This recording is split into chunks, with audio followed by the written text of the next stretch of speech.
لوگوں نے سمجھا اب دیکھنے والا کوئی نہیں، چوری ہو گئی۔ اسلام بڑا حسین مذہب ہے۔ اسلام کہتا ہے کہ کیمرے کی آنکھ بھی بند ہو سکتی ہے، انسان بھی سو سکتے ہیں، تو اس رب سے ڈر جا جسے نہ نیند آتی ہے نہ اونگ آتی ہے۔ ایک پکا کیمرہ تیرے اوپر فٹ ہے تو اس کا خیال کر۔ جب لوگ لوگوں سے ڈر کے نیکی کرتے ہیں تو وہ جزوی طور پر نیک ہوتے ہیں، وقتی طور پر۔ اتنی دیر لوگ موجود رہیں گے نیک رہیں گے، اور جب لوگوں سے اوجھل ہو جائیں گے پھر حالات خراب ہو جائیں گے۔ اس لیے اعلیٰ حضرت فاضل بریلوی رضی اللہ تعالیٰ عنہ سے کسی نے پوچھا تھا کہ نیک کون ہوتا ہے؟ میری بات کی سمجھ آ رہی ہے آپ حضرات کو؟ یہ میرا خیال ہے ویڈیو والا ویڈیو دے ہی دے گا، آپ تھک نہ جائیں، ایک ہاتھ کھڑا رکھ کے یہ آپ کو دے دے گا انشاءاللہ تعالی۔ میرا خیال ہے کہ خیر والا معاملہ ہے، مل جائے گی آپ کو، اللہ آپ کو جزائے خیر۔ آپ تھک جائیں گے، اور ضروری تو نہیں نا ہر آدمی کو کیمرے کی آنکھ سے دیکھنا، کبھی کبھی ڈائریکٹ بھی دیکھ لینا چاہیے۔ اللہ آپ کو جزائے خیر عطا فرمائے۔ پھر وہ میسج آتے رہتے ہیں تو پھر بندہ وہ بھی پڑھنے لگ جاتا ہے تو الجھ جاتا ہے، اس لیے تھوڑی دیر توجہ رکھیں۔ اللہ تعالیٰ آپ کو جزائے خیر عطا فرمائے۔ یہ لائٹیں کم از کم بند کر دیں، آنکھوں میں پڑتی۔ میرے بھائی، اعلیٰ حضرت رحمت اللہ علیہ سے کسی نے پوچھا تھا کہ نیک کون ہوتا ہے؟ نیک کون ہوتا ہے؟ جو مائک کے آگے آ کے بڑی اچھی اچھی باتیں کرے، پگڑی بڑی صاف باندھے، جو لوگوں پہ یہ روب ڈالنے میں کامیاب ہو جائے کہ میں تم میں سے اچھا ہوں، نیک کون ہوتا ہے؟ تو اعلیٰ حضرت رحمت اللہ تعالیٰ علیہ فرمانے لگے، یہ یاد رکھنا ہے آپ نے۔ اعلیٰ حضرت فرمانے لگے، نیک وہ ہوتا ہے جس کی تنہائیاں صاف ستھری ہوتی ہیں، تنہائی جس کی پاک صاف۔ لوگوں کے سامنے تو سارے نیک ہوتے ہیں، کسی کی شادی میں اس لیے جاتے ہیں کہ برادری ناراض ہو جائے گی کہ خود ہم اس کے ہاں گئے تھے تو یہ آیا کیوں نہیں؟ ہم تو بھائی تعزیت کرتے ہیں لوگوں سے ڈر کے۔ یاد رکھو یہ زمانہ بھگا کے تھکا دے گا، یہ راضی نہیں ہوگا۔ اب بھاگتے رہیں، لوگ دیواروں تک، قبروں کی دیواروں تک چلے گئے، پر یہ دنیا کی محبت اس طرح کی ہے جس طرح بھیڑوں کی محبت ہوتی ہے۔ اس طرف والی بھیڑوں کو گھیر کے لاؤ تو ادھر والی نکل جاتی ہیں، ادھر والی کو گھیر کے لاؤ تو ادھر والی۔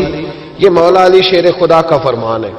آپ فرمایا کرتے تھے یہ نکل جائیں گے۔ کب تک بندوں کو راضی کرو گے؟ کب تک راضی کرو گے؟ ادھر والے رشتہ داروں کو ناراض کرو گے، راضی کرو گے تو ادھر والے ناراض ہو جائیں گے، ادھر والے دوستوں کو راضی کرو گے تو پیچھے والے بگڑ جائیں گے۔ تو حضور پھر کیا کریں؟ آپ فرمانے لگے ایک رب کو راضی کرو۔ ان الذین آمنوا وعملوا الصالحات سیجعل لهم الرحمن ودا۔ فرمایا اگر رب رحمان تم سے راضی ہو گیا تو لوگوں کے دلوں میں تمہاری محبت پیدا فرما دے، پھر لوگوں کے دلوں میں تمہاری محبت۔ اللہ کا خوف پیدا کریں، ڈرا کریں اللہ تعالیٰ سے، یہ ذہن بنائیں کہ میرا مالک مجھے دیکھ رہا ہے۔ نیک کون ہوتا ہے؟ پرہیزگار کون ہوتا ہے؟ نماز پڑھنے والے کو نمازی کہتے ہیں، نیک نہیں کہتے۔ حج کرنے والے کو شریعت نے اسے حاجی کہا ہے، پرہیزگار نہیں کہا۔ زکوٰۃ دینے والا، صدقہ دینے والا سخی ہے، پرہیزگار۔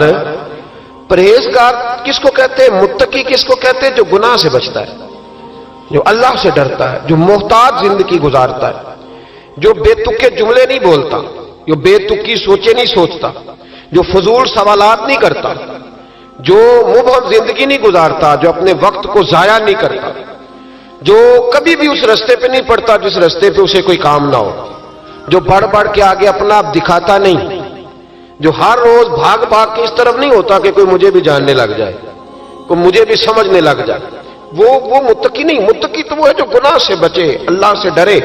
حضرت عبداللہ بن عمر رضی اللہ تعالیٰ عنہ فرماتے ہیں کہ میں مدینہ منورہ سے نکلا ایک سفر کے لیے، میں نے کچھ کھجوریں، کچھ سرکہ، کچھ خشک چیزیں ساتھ رکھ لیں کیونکہ سفر لمبا تھا۔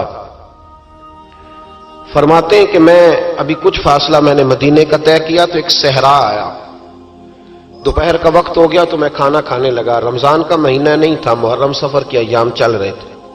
میری باتیں سمجھ تو آ رہی ہے نا آپ حضرات کو؟ سب کو آ رہی ہے؟ اللہ آپ کو جزا عطا فرمائے۔ کہتے ہیں میں دوپہر کے کھانے کے لیے وہاں رکا، میں نے وہ کھجوریں نکالی، سرکہ نکالا، کھانے لگا تو ایک چرواہا بکریاں چراتا چراتا آ گیا۔ وہ نوجوان تھا، اس کے چہرے پر میں نے بڑی روشنی دیکھی. غریب آدمی تھا, بکریاں چراتا تھا. ہم لوگ بھی جب کھانا کھانے بیٹھتے ہیں تو کوئی آ جاتا ہے تو اس کو دعوت دیتے ہیں, بھئی آ جا تو بھی کھانا کھا لے. کہتے ہیں میں نے اسے کہا کہ میاں آ جا روٹی کھا لو. کہنے لگا نہیں, اللہ آپ کو جزا دے, میرا دل چاہتا تھا کہ کوئی میرے ساتھ کھا لے. اللہ کے بندوں کی خواہش ہوتی ہے نا کوئی مہمان مل جائے. فرماتے میں نے دوبارہ کہا بھئی آ جاؤ کھا لو. کہنے لگا نہیں حضور اللہ آپ کو جزا دے. میں نے دوبارہ تیسری دفعہ اصرار کیا, میاں تھوڑی سی کھا لے. کہنے لگا حضور اصرار نہ کریں, میں نے روزہ رکھا ہوا ہے. آج مزدور جو ہے نا ان سب نے رٹا لگا کے یہ سبق یاد کیا ہے کہ میں چونکہ محنت کرتا ہوں تو میں نہ بھی رکھوں تو خیر ہے.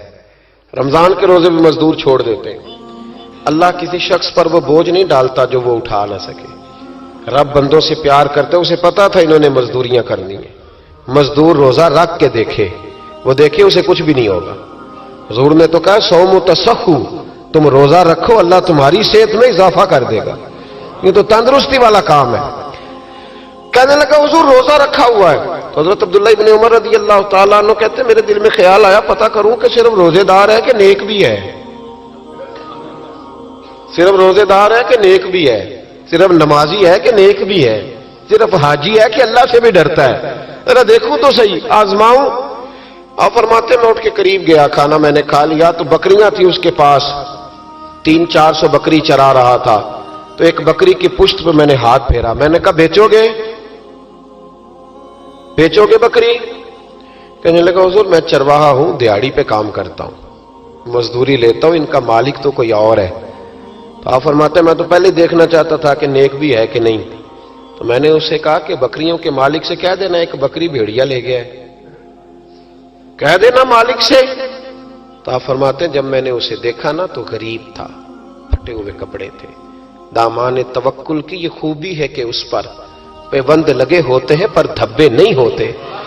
آپ فرماتے ہیں کہ میں نے کہا کہ کہنا کہ بھیڑیا لے گیا تھا.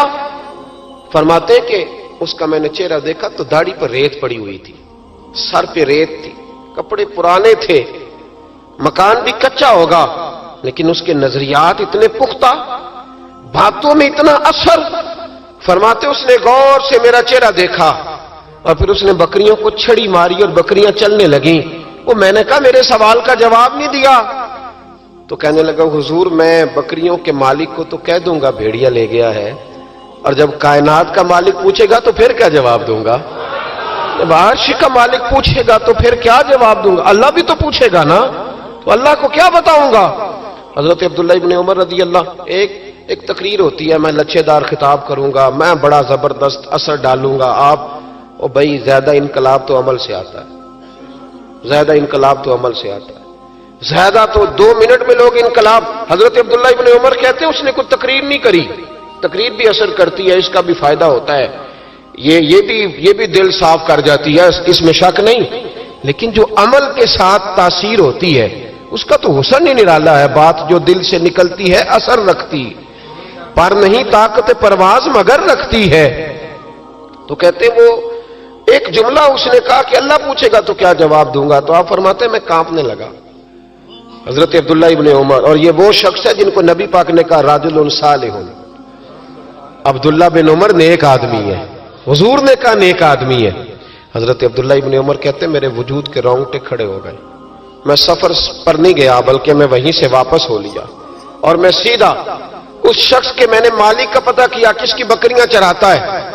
فرماتے ہیں میں نے معلومات کر کے پہلے وہ غلام خریدا, پھر وہ 400 کے لگ بھگ بکریاں خریدیں, پھر میں نے اسے بلا کے وہ بکریاں تحفے میں دیں. تو مجھے کہنے لگا یہ کیا ہے؟ تو میں نے کہا تو نے قرآن نہیں پڑھا؟ اللہ سورہ طلاق میں فرماتا ہے کہ تم مجھ سے ڈر جاؤ, میں ہر مشکل سے نکلنے کا تمہیں راستہ دے دوں گا. وَيَرْزُقْهُ مِنْ حَيْثُ لَا يَحْتَسِبُ, اور تمہیں وہاں سے روزی دوں گا جہاں سے تمہارا کبھی گمان بھی نہیں گیا ہوگا. فرمایا تو چونکہ اللہ سے ڈرتا تھا تو یہ رب کریم نے تجھے روزی عطا فرمائی ہے, یہ بکریاں اب تیری ہیں. بھائی خدا را اللہ سے ڈرنا سیکھیں, رب کریم کا خوف پیدا کریں. آپ یقین کریں میں پولیس کی بات نہیں کرتا, MNA کی MPA کی بات نہیں کرتا, لیکن غریب بھی جب اپنی بہو کو تانا دینے پہ آتا ہے تو حوصلہ نہیں کرتا. ایک آدھ بات پہ صبر نہیں کرتا. غریب کے ہاتھ میں بھی جب ڈنڈا آتا ہے اور کسی غریب سے جب وہ جھگڑا کرتا ہے تو وہ بھی پھاڑ دیتا ہے سر اور توڑ دیتا ہے ہڈیاں. ہم بڑے سخت ہوتے. ذرا تھوڑی دیر سائلنٹ کر دے موبائل, اللہ آپ کو زیادہ عطا فرمائے. سنیں میرے عزیز, خوف خدا پیدا کریں, لفظوں پہ پابندی لگانا سیکھیں, ایسے جملے زبان سے ادا نہ کریں جو سامنے والے کو ساری رات سونے ہی نہ دیں.